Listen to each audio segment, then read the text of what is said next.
Statesmen and world leaders, impressed by JJ's vision and his leadership style, paid visits to Ghana to show their support and forge closer ties with the country. Flight Lieutenant Jerry John Rawlings symbolized the new Africa rising out of post-independence neo-colonialism.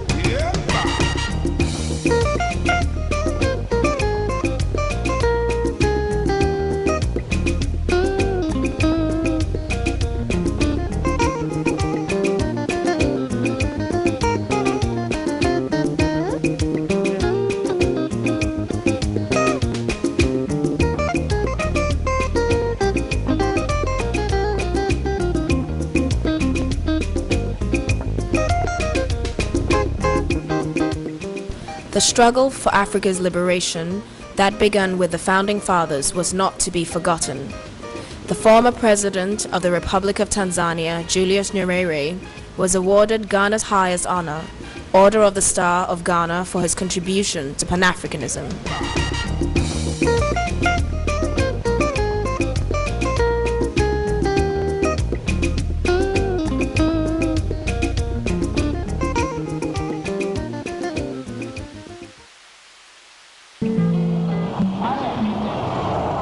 JJ's popularity, like the wind, spread to neighboring African countries, and on his arrival at the 11th Summit of the Economic Community of West African States in Lomé, Togo, the crowds of people lined the streets to catch a glimpse of the man who brought back hope to the Ghanaian people.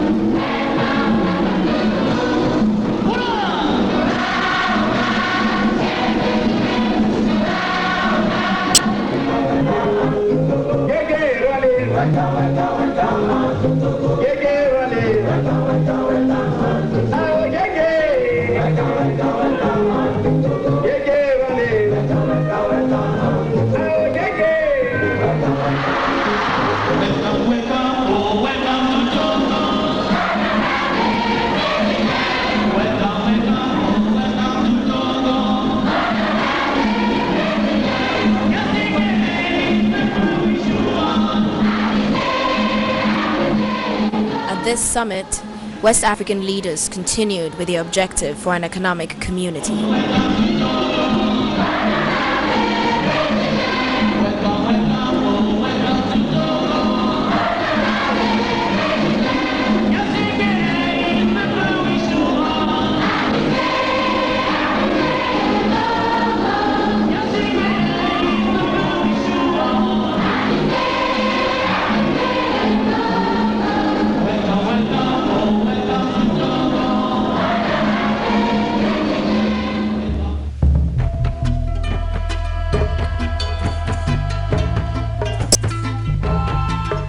Jerry John Rawlings was welcomed in Addis Ababa for the 25th anniversary of the then Organization of African Unity.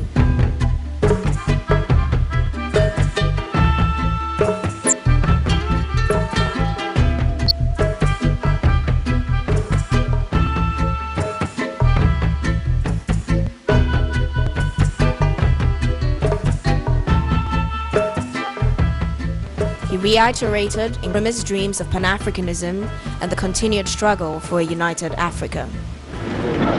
Our country, Ghana, played its modest role towards the inauguration of this organization 25 years ago. The passion of our visionary first president, Dr. Kwame Nkrumah, for continental unity is unforgettable. A united Africa provided for him the only assurance of real independence for us and sovereignty over our vast natural resources. For his vision and passion, he became a prime target for the enemies of Africa.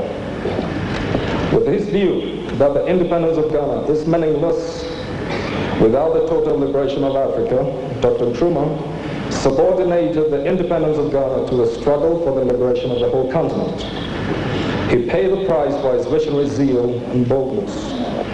But his speech on this very rostrum 25 years ago not only touched the hearts of Africa's youth, it still provides the agenda for our continent's liberation. Lovely BOE. May God bless us all. Thank you.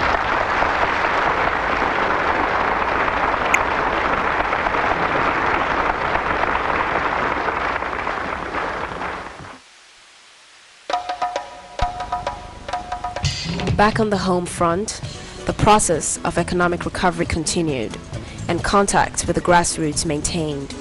This kind of popular support kept a strong base for the continued governance of the PNDC. It is only by collective effort that the nation's problems can be solved. There are still some people who would like the nation to go back to childhood, but we are grown up, or should be.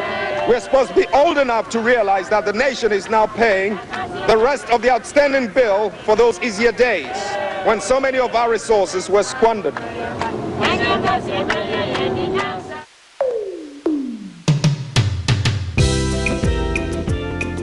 With the willpower of the Ghanaian people, combined with the dedicated visionary leadership of Flight Lieutenant Jerry John Rawlings, the country embarked on an economic recovery program whose sole objective was to lift the people of Ghana out of economic and political decadence.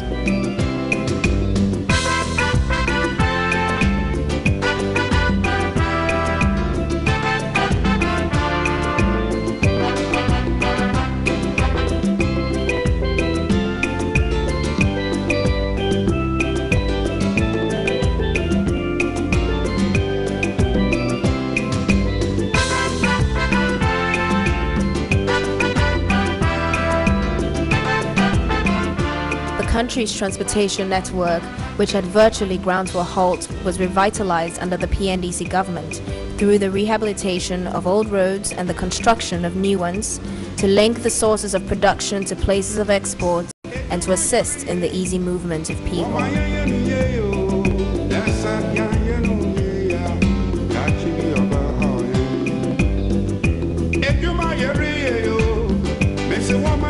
To connect villages, towns, and cities separated by rivers and lakes, bridges were also built to make the transportation of goods and services among communities easier.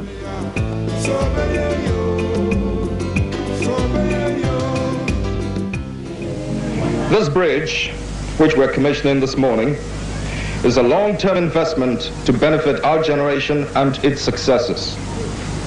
It is only one of many infrastructural projects that the PNDC is undertaking around the country to ensure that the economy does not falter again. This bridge belongs to Ghana, but it is more yours because it is Ajamoro. It is your property. Do not see it as government property. All of you assembled here are also the government because the PNDC is a government that is or should be run by the people.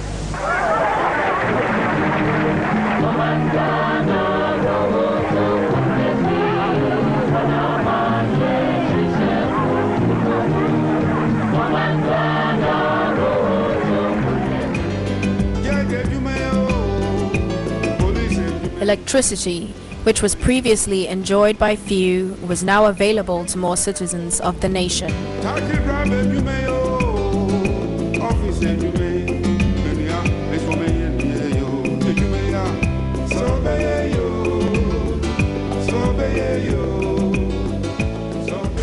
So now that electricity has reached this community, it is important it is used to generate funds for further development.